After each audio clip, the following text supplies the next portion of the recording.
brought you by Silver Pumps and Motors. Top quality और consistent performance के लिए सिर्फ सिल्वर पंप्स नाम याद रखना। అధికారులకు ఎంపీ ఈటెల రాజేందర్ వార్నింగ్ ఇచ్చారు. ఐఏఎస్లు ఐపీఎస్లు చట్ట ప్రకారం నడుచుకోవాలి. బాస్ల ఆదేశాలు కాదు నిబంధనల ప్రకారం పనిచేయండి అన్నారు. లేకపోతే ఐఏఎస్ శ్రీలక్ష్మి సహా కొందరు అధికారులకు పట్టిన గతే పడుతుందన్నారు. మేం కూడా బుక్ రాస్తున్నామన్నారు ఎంపీ ఈటెల. లెక్కలతో సహా బయటపెట్టే రోజులు ఖచ్చితంగా వస్తాయంటున్నారు. వాళ్ళు చంద్రబాబు నాయుడిని చూసిండ్రు, వాళ్ళు రాజశేఖర్ గారిని చూసిండ్రు, వాళ్ళు రోషయ్య గారిని చూసిండ్రు, కిరణ్ కుమార్ గారిని చూసిండ్రు, మొన్నదాకా కేసీఆర్ చూసిండ్రు, ఇప్పుడు రేవంత్ రెడ్డి చూస్తాం.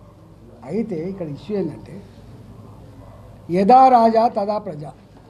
నువ్వు చక్కగా ఉంటే, నువ్వు పనివంతునివైతే, నువ్వు శుద్ధపూసలాగా ఉంటే వాళ్ళు కూడా పనిమంతుల్లాగా పనిచేస్తారు, శుద్ధపూసలాగా ఉంటారు. కానీ నువ్వు మాత్రం శుద్ధపూసలాగా లేకుండా వాళ్ళు శుద్ధపూస అంటే ఎట్లయితుంది?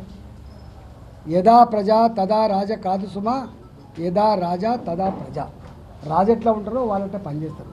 కేసీఆర్ ఆనాడు లోపడేవాడిని లోపడేసిండు రాజు, ఈ భూమిని ఇచ్చేవాడిని ఇచ్చేసిండు, చట్టం లేదు పాడలేదు. నేను చాలాసార్లు హెచ్చరించాను. అందుకని ఐఏఎస్ ఆఫీసర్లు ఐపీఎస్ ఆఫీసర్లు మీరు 30-35 సంవత్సరాల సర్వీస్లో ఉండేవాళ్ళు కాబట్టి ఎవరు ముఖ్యమంత్రి వచ్చినా ఏ ప్రభుత్వాలు వచ్చినా మీ బాధ్యతను తూచా తప్పకుండా నిర్వర్తించండి, మీ గౌరవాన్ని కాపాడుకోండి, బానిసల యొక్క పనిచేయకండి అని చెప్తున్నాను.